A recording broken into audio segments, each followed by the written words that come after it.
SBS 뉴스입니다. 먼저 주식 시황 알아보겠습니다. KB증권 유보나 씨가 전해드립니다. KB증권입니다.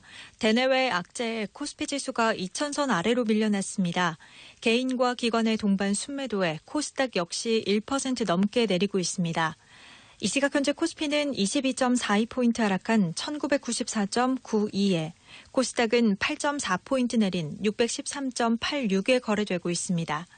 무역 협상은 계속 진행하되 9월 1일부터 중국에 대한 추가 관세를 부과하겠다는 트럼프 대통령의 발언에 간밤 미국 증시의 주요 지수가 일제히 내렸습니다. 이에 코스피가 1980선까지 밀려나며 내림세로 출발했고 심리적 지지선인 2000선이 붕괴되며 시가총액 상위 종목들이 줄줄이 하락하고 있습니다.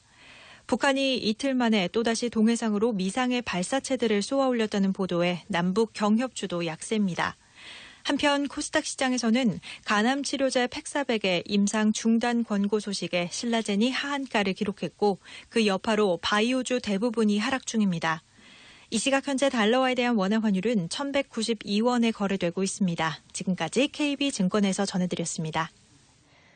일본 정부가 오늘 오전 도쿄 총리 관저에서 내각회의를 열어 한국을 화이트리스트에서 배제하는 시행령 개정안을 의결할 것으로 보입니다.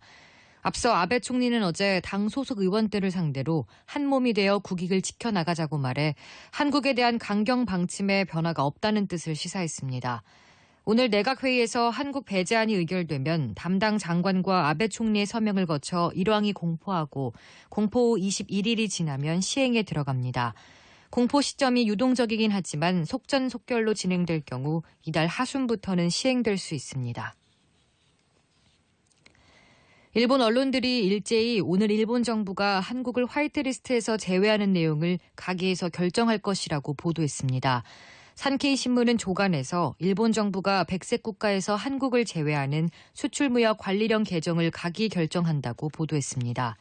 마이니치 신문은 미국이 오늘 오후 한미일 외교장관 회담에서 중재를 시도할 방침이지만 일본 정부는 미국의 중재에 응하지 않고 한국을 화이트리스트에서 제외하는 가기 결정을 할 방침이라고 보도했습니다. 앞서 교도통신은 어젯밤 복수의 일본 정부 소식통들을 인용해 일본 정부가 오늘 예정대로 한국을 화이트리스트 국가에서 제외할 것이라고 보도했습니다. 북한이 이틀 만에 또다시 동해상으로 미상의 발사체들을 발사했습니다. 합동참모본부는 북한이 오늘 새벽 2시 59분, 3시 23분 함경남도 영흥 일대에서 동해상으로 미상 단거리 발사체를 2회 발사했다고 밝혔습니다. 군은 추가 발사에 대비해 관련 동향을 추적 감시하면서 대비 태세를 유지하고 있습니다.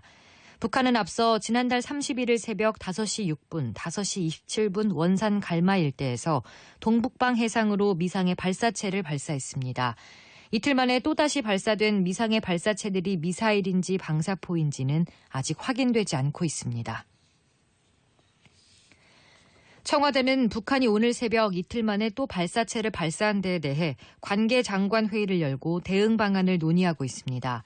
청와대는 오늘 아침 7시 30분부터 정의용 국가안보실장이 주재하고 서훈 국정원장과 정경두 국방장관 등이 참석한 가운데 회의가 진행되고 있다고 밝혔습니다. 최근 북한의 발사가 계속되고 있는 만큼 회의 참석자들이 북한에 대해 어떤 메시지를 내놓을지 주목됩니다. 추경안과 일본 수출 규제 철회 촉구 결의안, 각종 민생 법안 등을 처리하기 위한 국회 본회의가 오늘 오후 열릴 것으로 보입니다. 전국에 폭염경보와 주의보가 발효 중인 가운데 오늘도 찜통더위가 이어지겠습니다. 한낮에는 대부분 지방 기온이 33도를 웃돌겠습니다. 대구 등 일부 남부 내륙 기온은 36도를 오르내리겠고 대전과 광주 35도, 서울은 34도, 강릉은 33도까지 오르겠습니다. 특히 내일과 모레는 서울 기온이 35도까지 치솟을 것으로 전망됩니다. 폭염 속에 오늘과 내일 오후에는 내륙 곳곳에 천둥 번개를 동반한 강한 소나기가 내리겠습니다. 주시은입니다. 뉴스를 마칩니다. SBS 러브 FM